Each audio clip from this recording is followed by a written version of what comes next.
Yo, what's up? Once again, this is Boss Drew TV. Ngayon, magre-reaction video tayo ng nakakatakot. Mula to kay Sir Crips.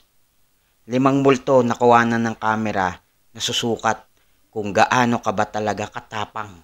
Mukhang maganda to. Shoutout sa'yo, Sir Crips.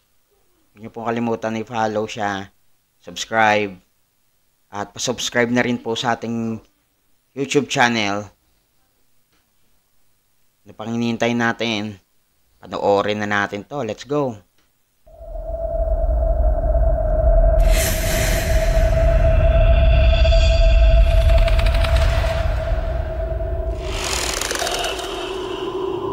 Kakatakot to kay Sir Crips.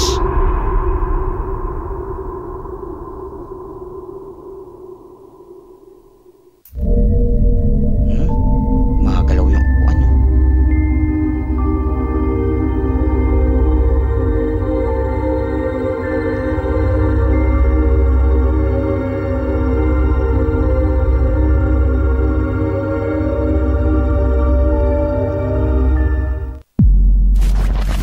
Lumang simbahan. Ang Signs and Signals Paranormal Duo ay bumisita sa isang lumang simbahan na makailang ulit na rin nilang napuntahan. Pero ito ang unang pagkakataon na may tatampo sila dito sa ating channel. Sa muli nilang pagbisita sa lumang simbahan, nag-set up sila ng isang camera sa isang bahagi ng simbahan para malaman kung meron ba itong makukuhanan. At sinubukan nilang kausapin at hamunin ang mga demon na espiritu na nandito na magparamdam o magpakita. Come on, do something. You know you want to do something? Come on. We here, we waiting. You got a whole crowd watching you, bro. Come Meron on, do talaga something. dyan pag simbahan talaga may multo. Show you Simbahan. something. Do something. Doon daw. Ano yun? Lo, nilaglag yung mga libro. Oh my God. Lo, ano yun? Lahat yun saan. Pero yun doon yung nilaglag yung mga That libro. sounded like it was from back there too. We got that. If it was back there, we definitely got it. Yep. What'd it do? It's the usual. Dude, It definitely got that on camera. It definitely got it. this place is bonkers, dude. Sa ginawa nilang paghamon sa mga demon na espiritu, nakuha na ng kamerang iniwan nila Yan ang ang pagpagsak nakuha ng mga libro na mistulang may naglaglag nito na hindi nakikita. Oh, that's what I'm saying. It's just gonna run over there. That's what you don't care. Grabing activity. Ano yun? Ayun, ano yun? Ano nangyari? Oh my god! Oh my god! Oh my god! Oh my god! I f***ed up my camera, dude. I f***ed up. I f***ed up my knee. Sa pagpapatuloy ay nakarinig naman ang dalawa ng mga makapanindig balahibo na yabag na palapit. At bagamat napaatras at kinalabutan sila dito, ay pinagpatuloy pa rin nila ang kanilang pag-iikot. Tapang nito ni Taba eh. Si Taba matapang eh. Yun. Nakita mo ba? Saan? Sa bahaging ito makikita ang isang itim na figura Ayo. na nakaupo at mistulang pinagmamasdan lang ang dalawa na walang kaalam-alam sa nakakapangilabot Oo na ba yun? nakuhanan nila. Ayo nga. Nakaupo nga. Hey. Takot. Di napansin nila. Yun o, yun o, yun o.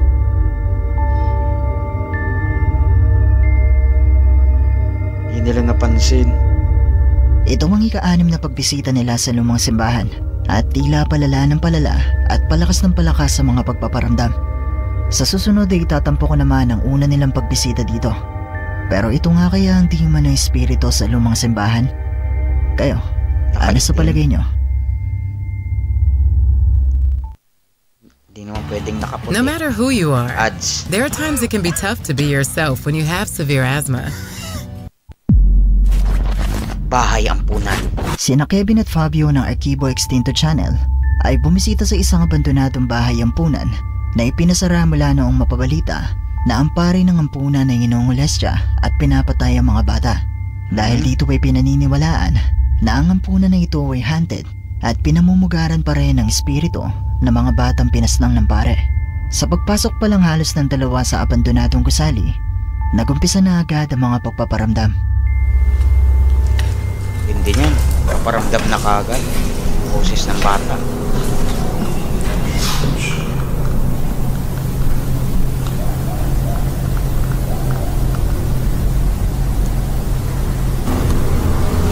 Yun.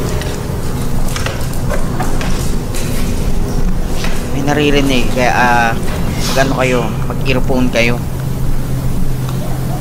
Mag-earphone kayo, maririnig nyo.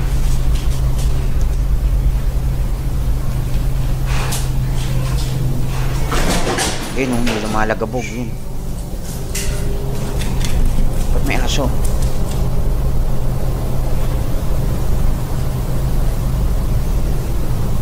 Yan, kasama nila yung aso? Sa una ay nakarinig na agad ang dalawa ng mga mahihinang boses ng bata. Pero wala naman silang nakikita na kahit ano.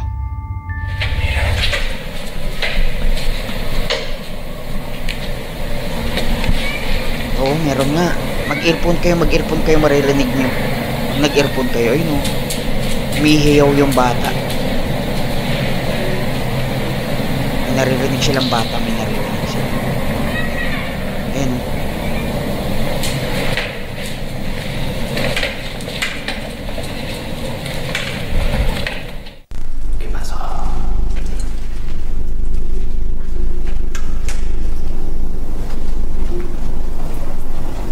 Parang kumakanta naman.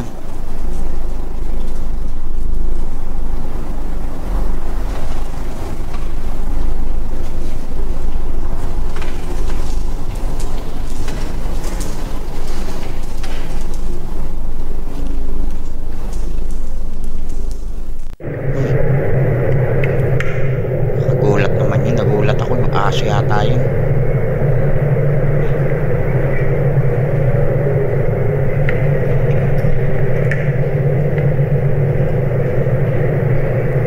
Naririnig siya ng bata.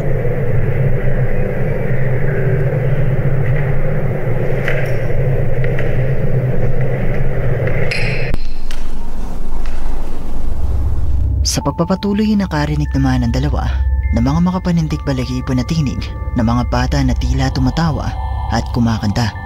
Matapos ito ay sinubukan naman nilang pumanik sa itaas. Pero habang nandito sila ay may nakuhanan ang kanilang kamera. En la pared. Son como manos, güey. Pero como sangre. May mancha ng mga dugo. Pintura. Por todos lados hay manchas así. Muy similares. Pero no sé si sea... Seguro esto es sangre. Lo que se ve más café es sangre, güey. Que hay más sangre. Manos por Nagkalat sa todos lados. paligid daw. Sabi niya. Marami daw dugo, nagkalat sa paligid, sabi niya.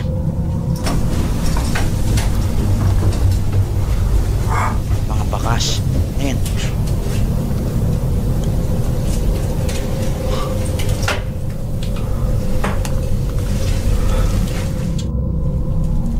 Lilipad na sila.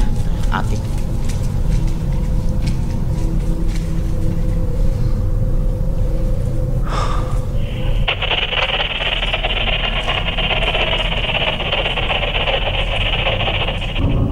Ayan. Puro mo, wala naman eh. Ayan.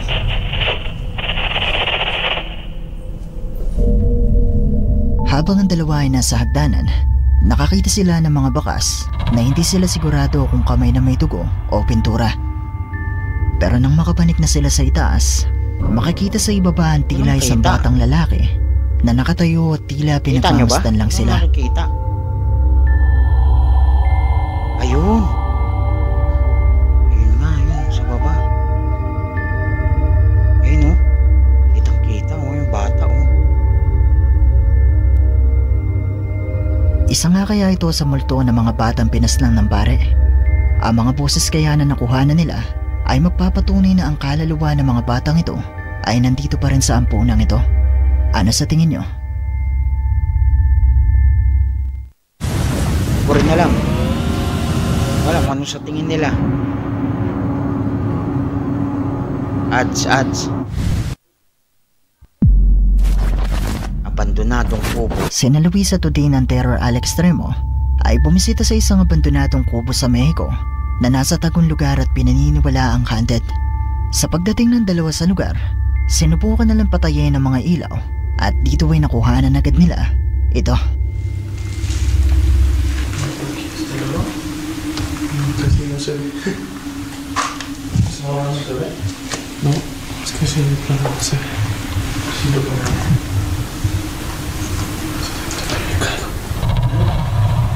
Parang may nakita daw siya.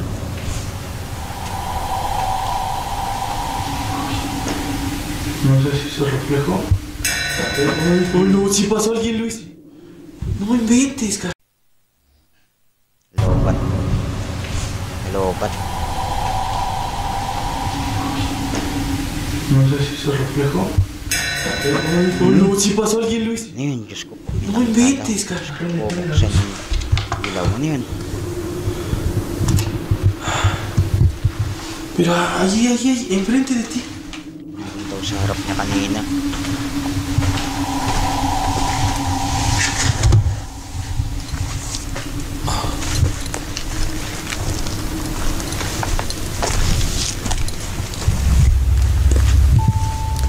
Makikita ang tila isang tao na dumaan sa bintanang ito ng kubo.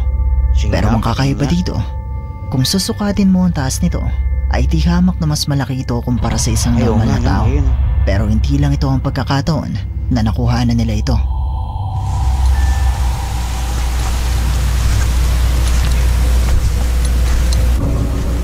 Yun o, sumisilip o. Creo que ahí se ve algo, ¿no? En la capilla, hermano. Sí, hay algo ahí. Sa may kapilya daw. Sí. Yun. En la capilla, hermano. Sí, hay algo ahí. Yun, nakasilip pa yun o.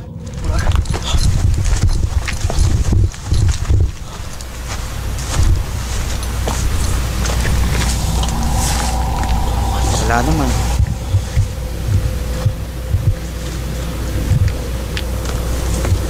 Pero solamente que se agachara, pero ¿dónde? Mo dyan, sa may ilalim, baka nagtago yan. No sé, aquí. Dyan. Muling nakita ng dalawa ang imahe na nakasilip mula sa isa pang kubo. Pero nang mapansin nito na nakikita siya ng dalawa, ay agad naman itong nagtago. At nang puntahan nito ng dalawa, hindi na nila nakita ang imahe. Pero sa patuloy na paglilibot ng dalawa sa paligid ng kubo,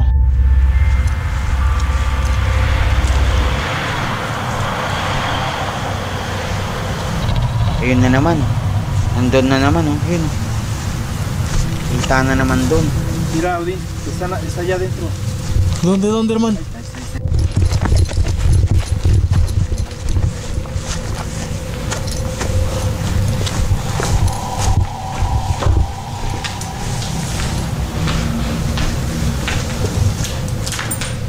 Estaba aquí en la ventana. Aquí. muling nagpakita sa kanila ang imahe na mistulang nakamasid lang sa kanila sa kabuuan ng kanilang paglilibot. Pero katulad nung una, nang lapitan at puntahan nila ito, ay bigla na lang din itong nawala. Nawala nung pinuntahan nila. Yun o.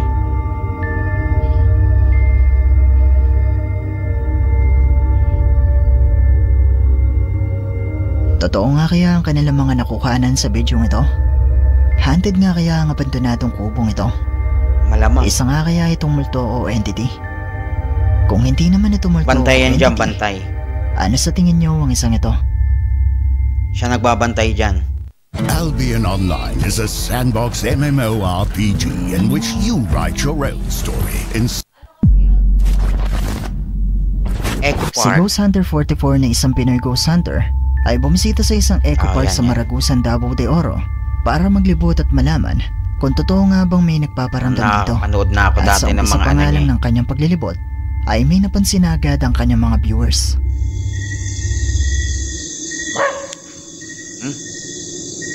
Mataw yung aso.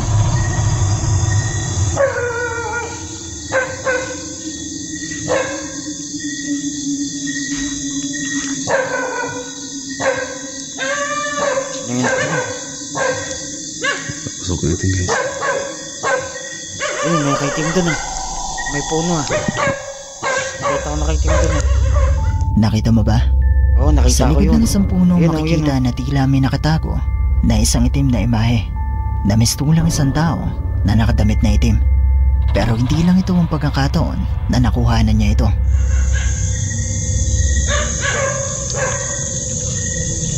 Natin akitin itong ano to. Hello, yun.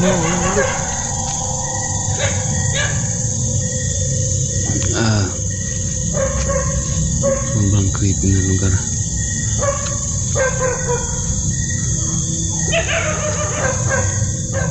Parang nakakatakot dito guys. Oh.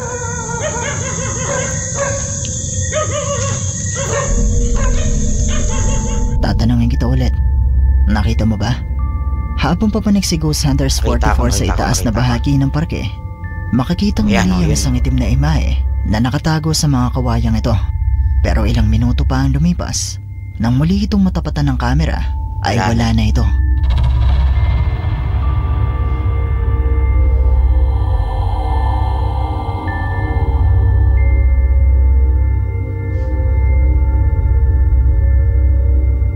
Ay, katakot.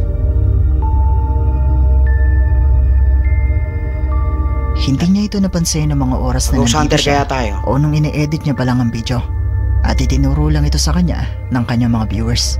Kung gusto niyo mapanood ang kabuuan ng video ito at ang iba pa niyang mga videos, bisitahin at mag-subscribe na rin kayo sa kanyang YouTube channel na Ghost Hunters 44. Kay Ghost Hunter 44. Last room. Ang video ito ay kuha ng isang lalaki mula sa isang abandonadong eskwelahan sa Indonesia. At habang ang lalaking ito ay nasa loob ng isang classroom, ay mukhang nakuhanan niya ang gusto niyang makuhanan.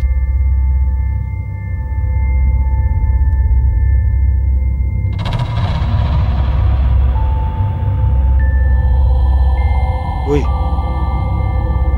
Lo. Oh. Takbo talaga ako niyan.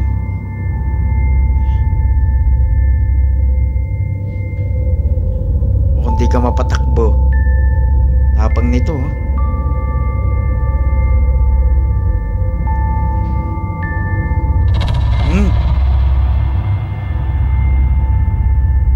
Grabe.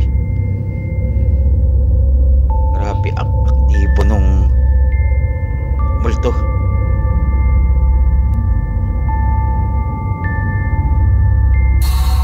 Saan? Grabe oh. Oh. Hala. Tapang nito. Kahit pinaparamdaman na siya ng pinapakiramdaman. Paparamdam na nagpaparamdam. Tapang nito. Isang upuan ang gumalaw at nalaglag sa sahig. At maya-maya pa'y gumalaw naman ang lamesang ito. Pero mas nanindig ang kanyang balahibo nang makita niyang gumagalaw ang board na ito. Yung board na yan. Gayunpaman, nanatili pa rin siya sa loob ng classroom na sa tingin ko ay hindi magandang ideya dahil ang mga sumunod na nangyari ay mas nakapangingilabot. Saan? Uy, natak yung upuan. Takbo na! Takbo na, takbo! Nanginginig na yung tuhod niya. Hindi na siya makagalaw dyan. Uy, natak oh. Uy, kakilabot ito. Buwisit, tinayo pa. Bato sa'yo yan. Tapos biglang ibato niya sa'yo. O hindi ka tumakbo. Sipay mo.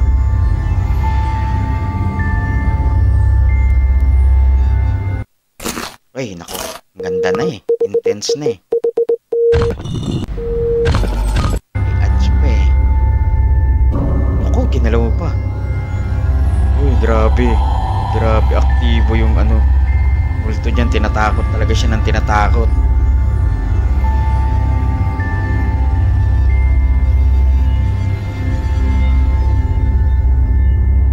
Sipahin mo.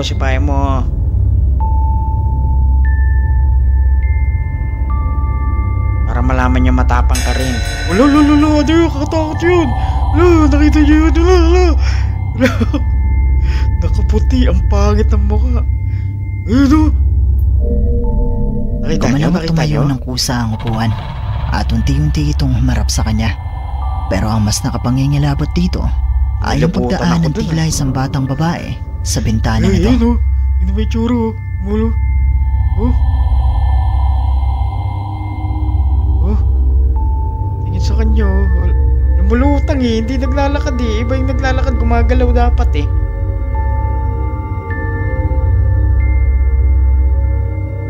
Bagamat natigilan siya saglit dahil sa kanyang nakita, agad siyang lumabas para kumpirmahin kung ano ang kanyang nakita.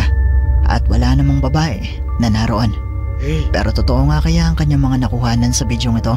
Yan, hindi natin posible alam pero nga kaya na nakakatakot. isa itong multo ng estudyanteng pumanaw sa eskwelahan. Pero kung totoo man ito o hindi, masasabi kong napaka-creepy ng bidyong ito. Oo, napaka-creepy talaga. Nakakatakot. Video na yan. Bonus clip, pusa. Isang gabi nag-alarm ang ring camera ni Facebook user, Summer Rushing. At madalas nagiging sanhi nito ay yung mga pusang dumadaan sa tapat ng kanilang tahanan. Pero nang i-check niya ang kuha ng camera sa pagkakataong ito, ay nagulat siya nang makita niya ito. Oo. Yun, nawala.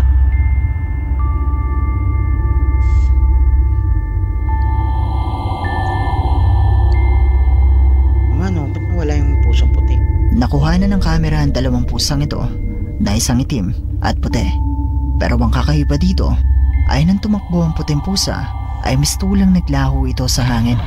Habang ang isang pusa naman ay malinaw pa rin na makikita sa video. Siya pa nga. Ayun, dumaretso dun oh. Nagtrending noon sa Facebook ang video ito na mula kay Facebook user Ricardo Vargas at nangyari di umano ito sa isang train station sa Mexico.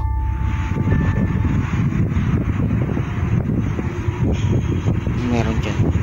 Train station.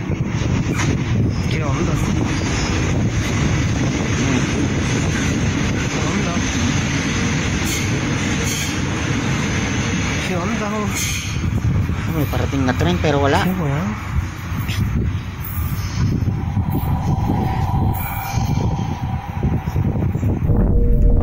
Maririnig sa video ang tunog ng tren na tila malapit lang kay Ricardo. Pero ang nakapagtataka dito ay tren? Wala ka namang makikitang tren sa video ito. So, gumamit kayo ng earphone kaya headset. At dito na nagtatapos ang ating video. Kung nagustuhan mo ang video nito, sana ay mag-iwan ka ng like at ng iyong komento. At kung hindi ka pa nakasubscribe sa channel na ito, ay mag-subscribe ka na at i-hit mo na rin ang notification bell para...